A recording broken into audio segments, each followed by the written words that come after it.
Hello. కానమోకు కథావచనం మోహనవచనం పరిజ్ఞాన హితభాండం నిత్య చదువరి శ్రోతలకు ఆహ్వానం. నమస్కారం. చదవదగునెవరు రాసిన తదుపరి చదివిన వెంటనే మరువక పలువురికి వినిపింపబూనిన అది ఏ పరిజ్ఞాన హితభాండమౌపో మహిళ మోహనవచనమై విరాజిల్లు. పరిజ్ఞాన హితభాండం లక్ష్యం ప్రతివారీ సమాచార హక్కు. ఆస్ఫూర్తితోనే ఇప్పుడు కానమోకు కథావచనం మోహనవచనం సమకాలీన కథా సందేశం ఈ శీర్షికన జన్మనిచ్చిన వారి రుణం హృదయ ద్రవీకర కన్నీటి తర్పణంతోనే అనేటువంటి ఈ చిన్న కథను రవీంద్ర అందచేయగా మన కానమోకు కథావచన శ్రోతలకు మీ కానమోకు స్వరంలో ఇప్పుడు వినిపిస్తాను, వినండి. జన్మనిచ్చిన వారి రుణం హృదయ ద్రవీకర కన్నీటి తర్పణంతోనే. ఇక వినండి ఈ చిన్న కథ. పూణేలోని ఒక పెద్ద శ్మశాన వాటికలో సమయం మధ్యాహ్నం 3 అయింది. అమెరికాలోని ఒక ప్రముఖ సాఫ్ట్వేర్ కంపెనీలో వైస్ ప్రెసిడెంట్గా పనిచేస్తున్న రోహన్ 35 ఏళ్ళు అతని వయస్సు. ఫ్లైట్ దిగిన వెంటనే నేరుగా శ్మశానానికి వచ్చాడు. అతని తండ్రి సదాశివరావు 75 ఏండ్లవాడు. గత రాత్రి మరణించారు. రోహన్ చేతిలో ఖరీదైన ల్యాప్టాప్ బ్యాగు, కళ్ళపై రేబాన్ గ్లాసులు, చెమటలు కారుస్తూ తరచూ గడియారం చూస్తూ నిలబడ్డాడు. అక్కడ మోక్ష ఈవెంట్ మేనేజ్మెంట్ అనే అంత్యక్రియల సేవల సంస్థకు చెందిన సుమిత్ ఉన్నాడు. అన్నీ సిద్ధం చేశాడు. మంట కట్టెలు పేర్చబడ్డాయి. అదే చితి మంటలు పెట్టే కట్టెలు. పూజారి వచ్చాడు. సదాశివరావు గారి శరీరాన్ని స్నానం చేయించి సిద్ధం చేశారు. రోహన్ వచ్చి తన తండ్రి ముఖాన్ని ఒకసారి చూశాడు. 2 కన్నీళ్లు జారాయి. అప్పుడు రోహన్ సుమిత్ను అడిగాడు, మిస్టర్ సుమిత్, అన్నీ రెడీనా? నాకు సాయంత్రం 6 గంటలకు రిటర్న్ ఫ్లైట్ ఉంది. రేపు చాలా ముఖ్యమైన మీటింగ్ కూడా ఉంది.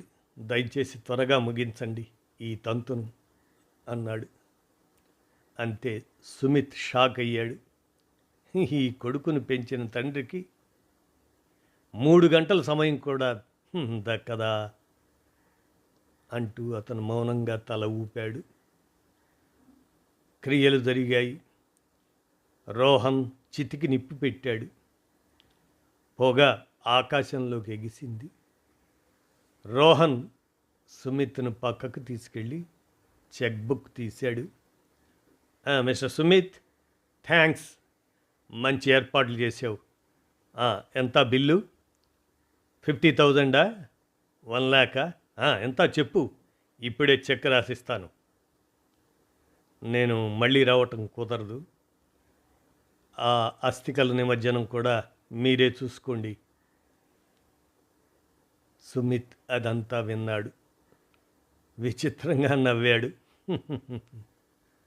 సార్, మీరు డబ్బు ఇవ్వాల్సిన అవసరం లేదు. మీ బిల్లు ఇప్పటికే చెల్లించబడింది అని అన్నాడు సుమిత్. రోహన్ ఆశ్చర్యపోయాడు. ఎవరు చెల్లించారు? మా మామయ్య?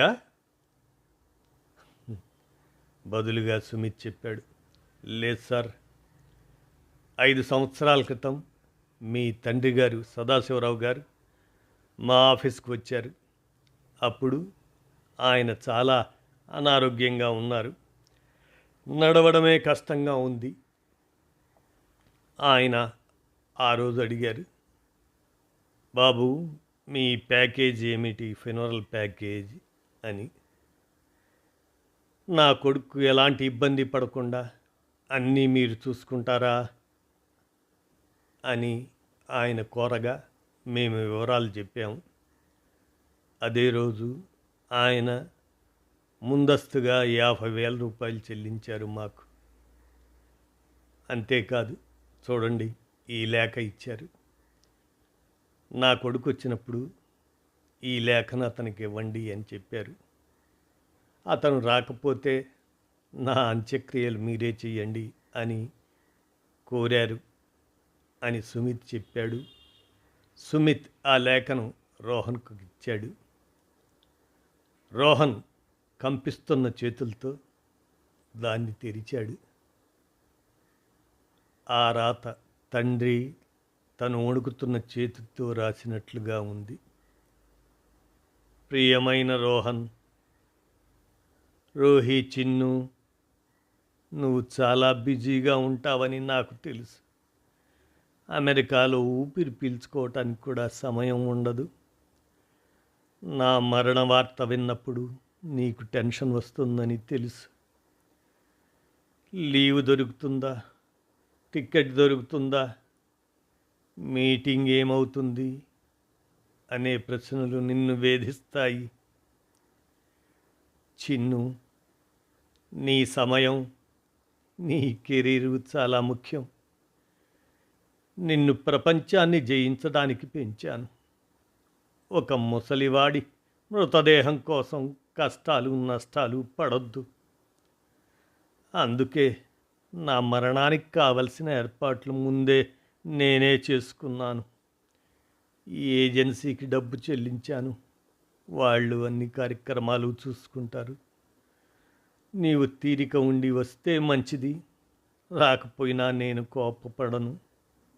ఒకే ఒక్క అభ్యర్థన, చిన్నప్పుడు నిన్ను స్కూల్కి తీసుకెళ్తూ నేను నీ చేతిని ఎప్పుడూ వదలలేదు. ఈరోజు అదే నేను మరణించిన రోజు. నా చితికి నీవు నిప్పు పెట్టేటప్పుడు నీ చెయ్యి వణకకూడదు. ఆ తర్వాత వెళ్ళు, నీ భార్య ఎదురు చూస్తుంది. ఇట్లు నీ నాన్న. ఆ లేఖను చదివిన వెంటనే రోహన్ చేతిలోని చెక్ బుక్ కింద మట్టిలో పడిపోయింది. చితి మంటలు వెలుగుతున్న మోగుతున్న ఆ శ్మశానంలో రోహన్ కెరీర్పై ఉన్న గర్వం, అహంకారం బూడిదైపోయాయి. అతను మోకాళ్లపై పడిపోయాడు. నాన్న, నన్ను క్షమించు నాన్న అంటూ రోహన్ అక్కడి ఆ సుమిత్ కాళ్లను పట్టుకున్నాడు. సుమిత్, నాకు అమెరికాకు వెళ్ళాలి అని అనిపించడం లేదు. నాకు నా నాన్నతోనే ఉండాలి. నేను కోట్లు సంపాదించాను, కానీ ఇప్పుడు భిక్షగాడిగా అయ్యాను. నా తండ్రి తన మరణ సమయానికి నా మీటింగ్ గురించి ఆలోచించాడు. నేను మాత్రం ఆయన అంత్యక్రియల ధరపై బేరసారాలు చేశాను.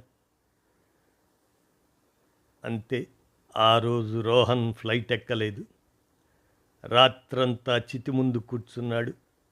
ఎందుకంటే చివరకు అతనికి అర్థమైంది, ప్రీపెయిడ్ సిమ్ కార్డు ఉండొచ్చు, కానీ తండ్రి ప్రేమ ఎప్పుడు ప్రీపెయిడ్ కాదు. తండ్రి ప్రేమ అనంతం. దానికి ప్రపంచంలో ఎలాంటి కరెన్సీతో చెల్లించలేము.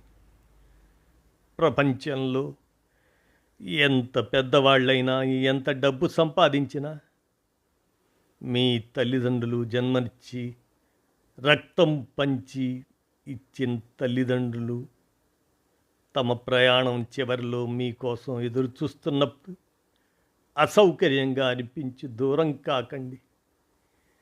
ఈ ఏజెన్సీ అంత్యక్రియలు చేయగలదు, కానీ కన్నీళ్ళు అవి అవుట్సోర్స్ చేయలేము. అవి రక్తం నుంచి రావాలి. మనకు జన్మనిచ్చిన వారి రుణం హృదయ ద్రవీకర కన్నీటి తర్పణంతోనే సరి